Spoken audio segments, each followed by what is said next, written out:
Welcome to my channel. আজকের recipe হচ্ছে fish finger, তো যেটা আপনারা নাস্তা হিসেবে বানিয়ে নিতে পারবেন। এটা বানানো খুব সোজা আর খেতেও কিন্তু খুবই টেস্টি, আর এটা আপনারা ঝটপট বানিয়ে নিতে পারবেন। তো তার জন্য আপনারা প্রথম থেকে শেষ পর্যন্ত ভিডিওটি দেখুন। এর জন্য আমি নিয়েছি এখানে মাছের পেটি। এখানে যে কোনো মাছের পেটি নিতে হবে। এগুলো আমি ভালো করে ধুয়ে পরিষ্কার করে নিয়েছি। এরপর আমি এই মাছের পেটির মধ্যে দিয়ে দেব এক টুকরো লেবুর রস,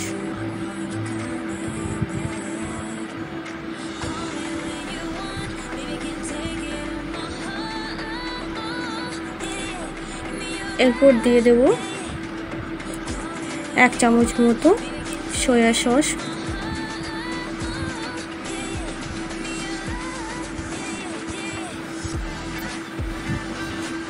এরপর দিয়ে দেব 1 চামচ মতো আদা রসুন বাটা আর 1/2 চামচ কাঁচা লঙ্কা বাটা।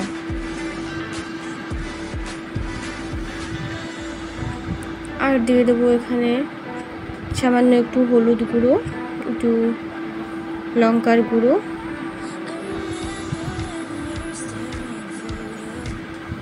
আর এখানে দিয়েছি আমি গোলমরিচের গুঁড়ো সামান্য একটু পরিমাণে।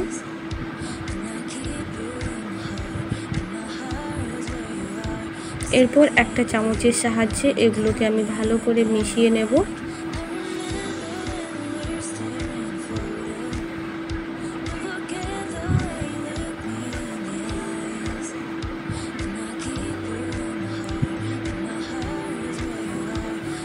এরপর দিয়ে দেব আমি মেশানো হয়ে গেলে স্বাদ অনুযায়ী লবণ। এবার লবণটা দিয়ে আমি ভালো করে আবারও মিশিয়ে নেব, যাতে লবণটা সবকটা মাছের পেটির মধ্যে ভালো করে মিশে যায়। এরপর এটা আমি কিছুক্ষণ রেখে দেব। এরপর আমি আবার একটা বাটি নিয়েছি, তাতে আমি একটা ডিম ফাটিয়ে নেব। ডিমটা ভালো করে আমি ফেটিয়ে নেব।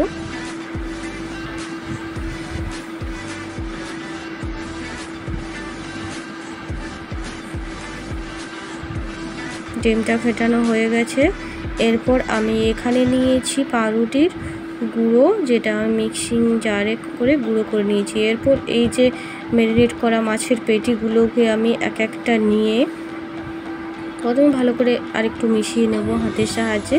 তারপর এইভাবে একটা নিয়ে এই যে ডিমের গোলার মধ্যে আমি চুবিয়ে নেব এইভাবে। এরপর যে পাউরুটির গুঁড়োটা আমি বানিয়েছিলাম সেখানে আমি এইভাবে মাখিয়ে নেব।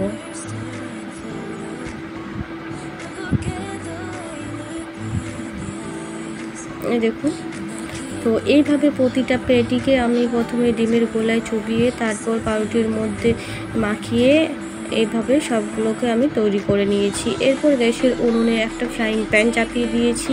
তেলটা বেশ ভালো করে গরম হয়ে এলে তাতে আমি এক একটা পেটি হালকা হাতের সাহায্যে এভাবে ছেড়ে দেব। আর এগুলোকে আমি 4-5টা উল্টে পাল্টে ভালো করে গোল্ডেন ব্রাউন কালার করে ভেজে নেব।